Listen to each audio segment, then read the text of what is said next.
Hello guys, ముందుగా అందరికీ నమస్కారం. ఇప్పుడు మనం ఎక్కడికి వెళ్తున్నామంటే ఒక సునామీ నుంచి బయటపడ్డ దేవాలయం అంటే విష్ణుమూర్తికి, శివుడికి సంబంధించి ఒక దేవాలయం. మనకి 2004లో వచ్చిన ఒక సునామీలో ఈ దేవాలయం బయటపడింది. దాని దగ్గరికి ఇప్పుడు మనం వెళ్తున్నాం, చూద్దాం రండి. ఈ దేవాలయం బయటపడింది ఎక్కడ అంటే మహాబలిపురం అనే ఊర్లో. ఈ మహాబలిపురంకే మామల్లపురం అని కూడా ఇంకో పేరు ఉంది. ఈ ఊరు ఎక్కడ ఉందంటే మన చెన్నైకి దగ్గరలోనే ఉంది. మేమైతే చెంగల్పట్టుకు వచ్చేసాం. ఇక్కడ చెంగల్పట్టు నుంచి మన మామల్లపురం అంటే మహాబలిపురం వరకు బస్సెస్ ఉంటాయి. లేదా ఒకవేళ నువ్వు రైల్వే స్టేషన్కి వచ్చినా రైల్వే స్టేషన్ నుంచి బస్ స్టాండ్కి ఎక్కువ దూరమే ఉండదు, ఆటోలో వచ్చేయవచ్చు. ఇక్కడ బస్ స్టాండ్ నుంచి మనకి డైరెక్ట్ మహాబలిపురం లాస్ట్ స్టాప్. ఇంకా బస్సు ఎక్కేసి అలా నుంచొని ఉన్నాం, ఎందుకంటే ఇక్కడ చాలా మంది ఉన్నారు లోపల. ఇంకా బస్సులో మన ఈ బొడ్డోడైతే తగిలాడు. వీడితో వచ్చిరాని తమిళ్లో ఏదో మాట్లాడేశాను. వాడికి ట్యూషన్ ఉందంట, ఇంకా వాడు వెళ్ళాలి, టైం అయింది అన్నాడు. సరే అని బాయ్ చెప్పేశా. ఈ బస్సులో అయితే తమిళ పాటలు పెట్టాడు. మనకైతే ఏం అర్థం కావట్లేదు, ఇంకేం చేయాలో అర్థం కాక ఇంకా అలానే చూస్తూ ఉన్నాం. బయటికి వస్తా దారిలో చాలా చాలా దేవాలయాలు కనిపించినాయి. చాలామంది కొన్ని జాతరలు జరుపుకుంటున్నారు అక్కడ. ఇంకా చాలా అయితే పీస్ఫుల్గా అయితే నేచర్ అయితే బాగుంది. ఇంకా అలా ఒక అరగంట 40 నిమిషాలు అలా ట్రావెలింగ్ చేసేసి లాస్ట్కి మన బస్సు ఇక్కడ దింపేశాడు. మేము ఇక్కడ దిగేసాం. ఇదే ఇక షోర్ టెంపుల్కి వెళ్ళే స్ట్రీట్. ఇక్కడైతే మంచి హై క్లాస్ ఒక షాప్ కనిపించింది, కానీ మనకి ఎందుకులే అని చెప్పేసి పక్కన ఇవన్నీ ఉంటే చూసుకుంటా కూర్చున్నాం. ఇంట్లో మన లేడీస్కి అయితే ఇక్కడ చాలా అంటే చాలా తక్కువకి దొరుకుతాయి మన హ్యాండ్ బ్యాగ్స్. ఇంకా ఇక్కడైతే శిల్పాలు, శిలలు ఇవన్నీ ఇక్కడే చెక్కుతారంట. ఇంక ఇక్కడే తయారు చేస్తున్నారు. ఇక్కడ తయారు చేసిన విగ్రహాలు మన భారతదేశం మొత్తానికి అండ్ అదర్ కంట్రీస్ కూడా ఎక్స్పోర్ట్ అవుతున్నాయి. శిల్పకళా వృత్తిలో మన మహాబలిపురం అనే ఈ ఊరు కూడా మంచి ప్రాధాన్యత చెందింది. ఇదిగో మా ఫ్రెండ్ గారు చూసారా ఎట్ట వెళ్తున్నాడు కవర్ ఊపుకుంటా చిరాగ్గా. వీడికి ఎందుకు చిరాకు వేసిందంటే ఎక్కువ నడిపించాం వీడిని, నడవలేక ఇంకా కోపం వచ్చింది. ఇప్పుడు ఇక్కడికి వెళ్ళి అయితే మనం టికెట్ అయితే తీసుకోవాలి. ఆ టికెట్ మీద మనం ఇక్కడ ఏమేమి చూడొచ్చు, ఇంకా ఎంత దూరంలో ఉంటాయి అండ్ ఈ చుట్టుపక్కల ఉంటాయి మ్యాక్సిమం అవన్నీ అయితే మనకి ఆ టికెట్ పైన ఉంటుంది. ఇదేంది కరెంట్ బిల్ అనుకుంటున్నారా? కాదు, ఇదే టికెట్. దీనిపైన మనం ఎక్కడికి వెళ్ళాలి, ఏమేమి ఉంటాయి, దాని యొక్క ఓపెనింగ్, క్లోజింగ్, టైమింగ్స్ ఉంటాయి. దాని ప్రకారం మనం వెళ్ళడమే. ఇంకా ఇలా నడిచేసి షోర్ టెంపుల్ అక్కడ కనిపిస్తుంది కదా, అదే ఈ ఆలయమే మనకి 2004 సునామీలో బయటపడింది. దీనికి పక్కనే ఆనుకొని మన బే ఆఫ్ బెంగాల్ బీచ్ అయితే ఒకటి ఉంటుంది. అది మనకి ఇక్కడ నుంచి కొంచెం ముందు వెళ్తే కనిపిస్తుంది. ఇదిగోండి, ఇది చూసారా ఎంత పీస్ఫుల్గా ఉందో. ఈ మహాబలిపురం టెంపుల్కే 7 పగోడాస్ అని ఇంకా ఒక పేరుంది. ఇది ఎందుకు అంటున్నారంటే ఇది 7లో ఒకటి, ఇది ఒకటే బయటపడింది. సో ఇది 1 ఆఫ్ ద 7 పగోడాస్ అని కూడా అంటారు. ఈ కనిపిస్తున్న 2 శ్రైన్స్ గోపురాల్లో ఒకటి ఆ పరమేశ్వరుడికి, ఇంకొకటి ఆ మహావిష్ణువుకి ప్రతీక. ప్లేస్ మాత్రం చాలా అంటే చాలా పెద్దగా ఉంది. అసలు ఈ రాళ్ళని చూడండి ఎంత పెద్దవో. ఒక్కదానికి ఒకటి ఇంటర్లాక్ టెక్నాలజీతో పెట్టారు. ఇక్కడ ఆశ్చర్యం ఏంటంటే ఇంత పెద్ద ఆలయం 2004లో వచ్చిన సునామీలో బయటపడిందంటే చాలా ఆశ్చర్యంగా ఉంది. ఇంకా ఇది చూస్తే ఇదే మన శివపార్వతుల మూల విరాట్. ఇక్కడ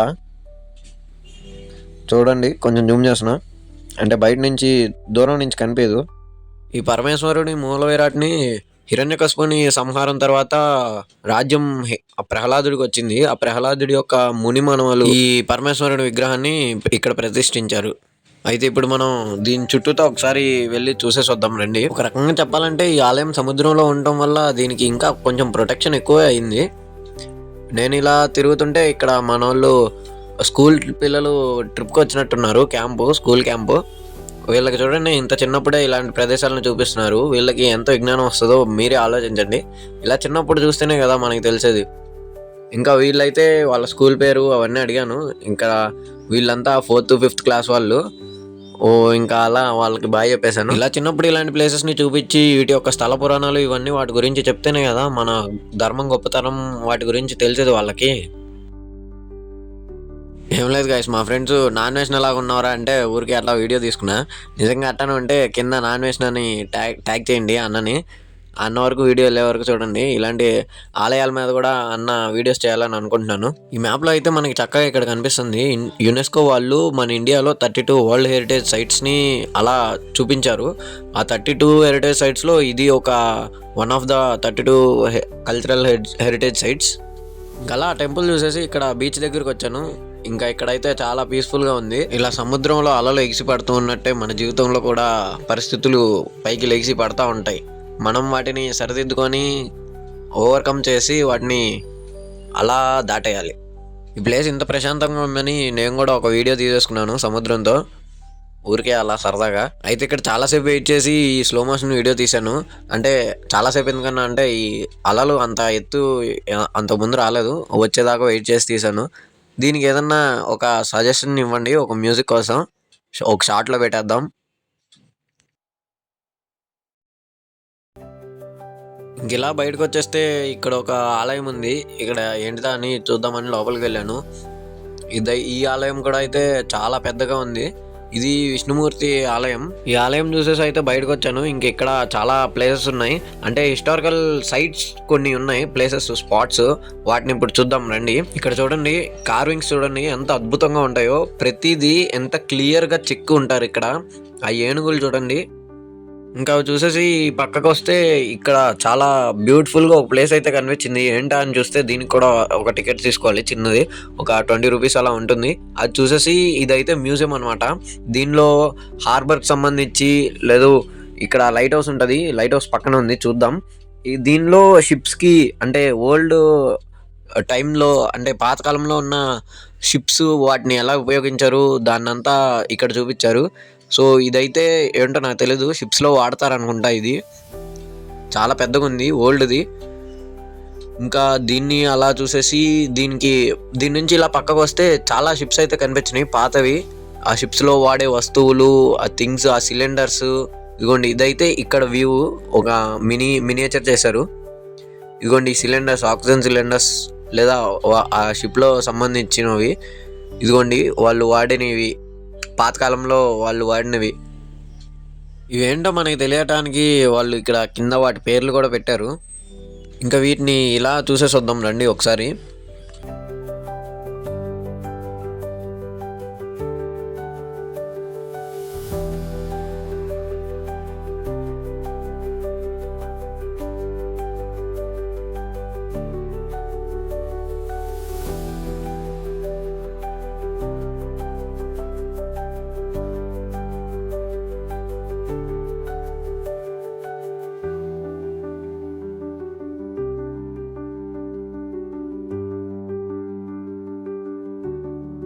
ఇదైతే ఏదో మోటార్ లాగా ఉందని మా వాళ్ళు తిప్పడానికి ట్రై చేశారు. తిరుగుతుంది నిజంగానే, ఆ షిప్స్లో వాడేవాళ్ళు అనుకుంటా దీన్ని. చూడండి తిరుగుతుంది తిప్పుతుంటే.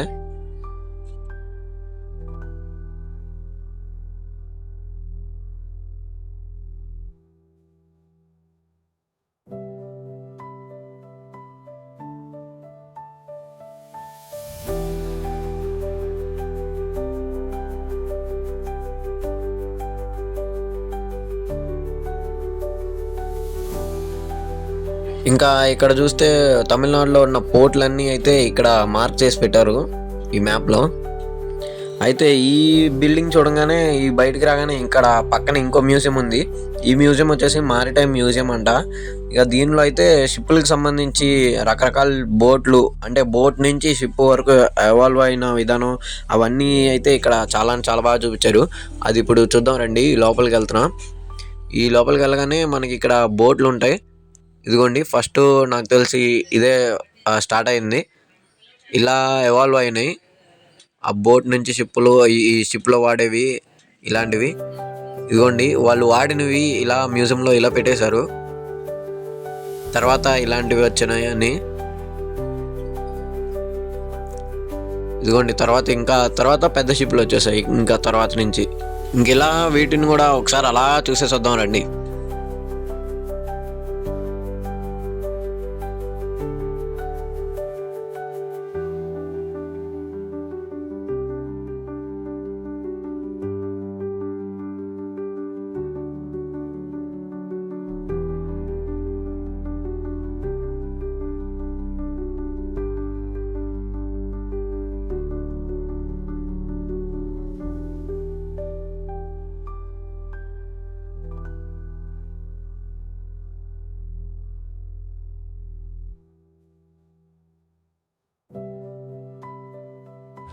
ఇవైతే ఇక్కడ ఆ షిప్లో వాడే మానిటర్స్ అవన్నీ ఉన్నాయి. వీటిని అలా ఒక లుక్ వేసాం. మీకు ఇంకో ఆశ్చర్యకరమైన విషయం చెప్పనా? ఈ మహాబలిపురంలో ఉన్నది ఒక లింగం ఉంటుంది. ఆ లింగం గోకర్ణలో ఉన్న ఒక లింగానికి కనెక్ట్ అయి ఉంటుంది. ఆ గోకర్ణలో ఆత్మలింగం అని ఒకటి ఉంటుంది. అక్కడ యోని వరకే ఉంటుంది. దానిపైన లింగం మనం చెయ్యి పెట్టి పట్టుకోవాలి. అది కొంతమందికి మాత్రమే అర్థమవుతుంది. అంటే శివుణ్ణి నమ్మిన వాళ్ళకి, అలా అనుభూతి చెందిన వాళ్ళకే అది టచ్ ఫీల్ అవుతుంది. అక్కడ గోకర్ణలో ఆ యోని, ఇక్కడ ఈ మహాబలిపురంలో లింగం ఇంటర్ కనెక్టెడ్. ఇంకా ఇలాంటివి చాలా ఉన్నాయి మన భారతదేశంలో.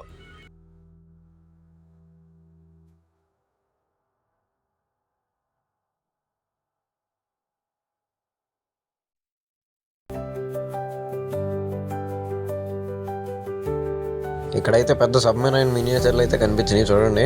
ఇంక ఇటు పక్కన చూస్తే నెంబర్లు, వాళ్ళకి కోడ్ లాంగ్వేజ్ ఇది. ఏ నెంబర్కి ఏ లెటర్కి ఆ సిగ్నల్ ఆ దేశానికి వెళ్తారు. ఇదిగోండి, ఇక్కడ ఇదంతా వాళ్ళు వాడే కోడ్ లాంగ్వేజ్ ఇది. ఇదైతే పెద్ద షిప్.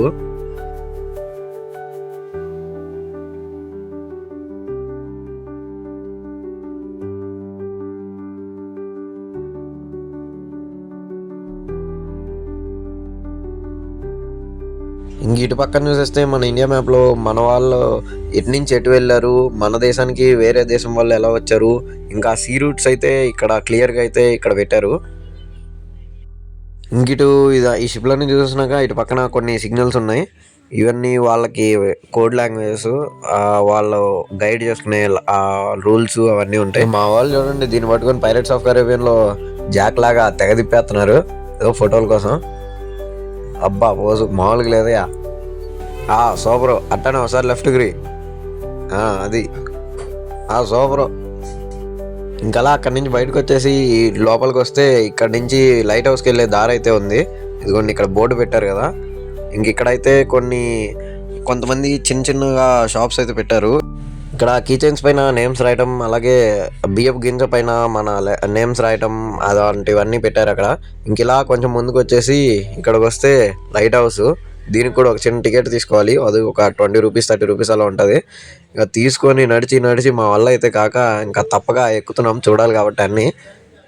అంత దూరం వచ్చి చూడకపోతే మళ్ళీ బాగోదు కదా, బాగోదు కాదు, మనకే రిగ్రెట్గా ఉంటుంది అన్నీ చూడలేదని. సో ఇంకా ఏదో అయితే పైకి ఎక్కేసాం. ఇక్కడ చాలా వెయిటింగ్ ఉంది. ఇదిగోండి, లోపలైతే ఇలాగే ఉంది, చాలా సన్నగా ఉంది మెట్లు.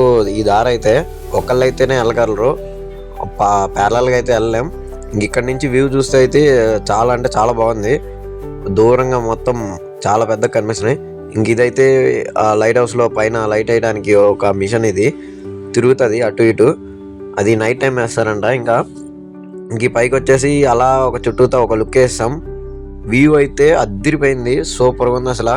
చూడండి మీరు కూడా ఒకసారి, చుట్టూతో ఒకసారి చూపిస్తున్నా చూడండి. ఇక్కడ నుంచి బీచ్ ఎలా కనిపిస్తుందో సూపర్గా ఉంది అసలు, అద్దిరిపోయింది. నాకైతే బాగా నచ్చింది. ఈ మహాబలిపురం చాలా హిస్టారికల్ ప్లేస్ ఇది. ఇదిగోండి, ఇక్కడ కనిపిస్తున్నాయి కదా, ఇక్కడ కొన్ని స్పాట్స్ ఉన్నాయి. ఇది ఫస్ట్లో చూపించింది. ఇది ఇలా కొంతసేపు ఈ వ్యూని అయితే ఆస్వాదించేసి కిందకి వెళ్ళిపోయాం మేము. ఇంకా అలా కిందకి వెళ్ళిపోయినాక కొన్ని స్పాట్స్ ఉన్నాయి కదా. ఇదిగోండి, ఇది ఒకటి మహిషామర్దిని రాక్ కట్ మండపం అంట. ఇక్కడైతే ఇది మండపం లాగా ఉంది. ఇక్కడ కార్వింగ్స్ అయితే సూపర్గా ఉన్నాయి అసలు, ప్రతిదీ డీటెయిల్గా అయితే చెక్కారు మనకి. చూడండి, ఇంకా దీని నుంచి ఇలా పక్కకు వచ్చేస్తే ఇక్కడ మనకి లోపల ఇక్కడ ఏదో ఉంది మొత్తానికి. అండ్ ఇక్కడ ఈ పక్కకు వచ్చేస్తే విష్ణుమూర్తి స్టాట్యూ కాదు, కార్వింగ్ గోడకే చెక్కేశారు ఇది మొత్తం ఆ కొండరాయికి. ఇదిగోండి, ఇక్కడ పరమేశ్వరుడిది. ఆ పక్కన బాములు కూడా ఎంత డీటెయిల్గా చెక్కారంటే అంత డీటెయిల్గా చెక్కారు. ఇక్కడ ఇంకోటి ఈశ్వర టెంపుల్ ఉంది. ఇంకా ఇది పైన ఎక్కాలి. ఈ పైన కూడా ఎక్కేసి ఇదిగోండి ఈ టెంపుల్ కనిపిస్తుంది కదా, ఇదే. ఇంకా ఇలా ఎక్కేసి లోపలికి వెళ్ళి అది చూసుకొని వచ్చాం. ఇక్కడ ఇదైతే కనిపించింది ఫ్రెండ్స్, చిన్నప్పుడు తిన్నాం కదా జల్లీలు, ఇవైతే కనిపించాయి. ఇంకా అలా తీసుకొని మా వాళ్ళు అందరం తినేసాం. ఇదిగోండి, మన వాళ్ళందరికీ ఓపిక అయితే అయిపోయింది. ఈడైతే ఆ పైకి కూడా రాలేదు, ఇక్కడే కూర్చొని తింటున్నాడు. ఇంకా అలా తినేసి ఇదిగోండి, ఇక్కడ రాయి గోపురం, ఇక్కడ ద్రౌపది స్నానం చేసిన ఆ స్పాట్ అయితే కూడా ఉంది. ఇంకా అలా అయితే అక్కడికి వెళ్ళిపోయాం. ఇక్కడికి వచ్చేసాక ఇదిగోండి, ఇదే ద్రౌపది బాత్. ఇక్కడైతే ఆ మహాభారతం కాలంలో ఇక్కడ ద్రౌపదీదేవి ఇక్కడ స్నానం అయితే చేసేది. ఇప్పుడు నీళ్ళు ఇలా ఉన్నాయిలే, అక్కడ అప్పుడు ప్యూర్గా ఉండేవి. మన వాళ్ళు నీట్గా ఉంచట్లేదు ఇప్పుడు. ఇన్ని ప్రూఫ్స్ ఉంటే కూడా మన వాళ్ళే, మన హిందువులే మన మహాభారతాన్ని రామాయణాన్ని జరిగిందంటే నమ్మట్లేదు. ఇంకా కొంతమందికి అనుమానాలే. ఇంకా అలా అవన్నీ చూసుకొని పక్కకు వస్తే మనకి ఇక్కడ కొన్ని మండపాలు అయితే కనిపిస్తాయి. ఇంక ఇవి అయితే సూపర్గా ఉన్నాయి. ఈ పిల్లర్స్ ఇది మొత్తం ఒకటే రాయి మీద అలా చెక్కేశారు మొత్తం ఆ టెంపుల్స్ మొత్తం. ఇక్కడైతే వరాహ కట్ టెంపుల్ అంట. ఒక్క రాయినే అలా కట్ చేసి అలా ఒక టెంపుల్ లాగా కట్టడం అంటే ఎంత గొప్ప ఆర్ట్ మీరే ఒకసారి ఆలోచించండి. ఇదంతా ఒకటే కొండ రాయి, దానిలోనే ఇలా కట్టేశారు. ఇంక ఇలా పక్కకు రాగానే త్రిమూర్తి కేవ్ టెంపుల్ అంట ఇటు పక్క ఉంది. అది వీడియో తీయడానికి కుదరలేదు. ఇంక ఇటు పక్కన అయితే కృష్ణ వాటర్ బాల్. ఇది ఒక్కటే రాయి, ఆ చిన్న బేస్ పైన నుంచుని చూడండి.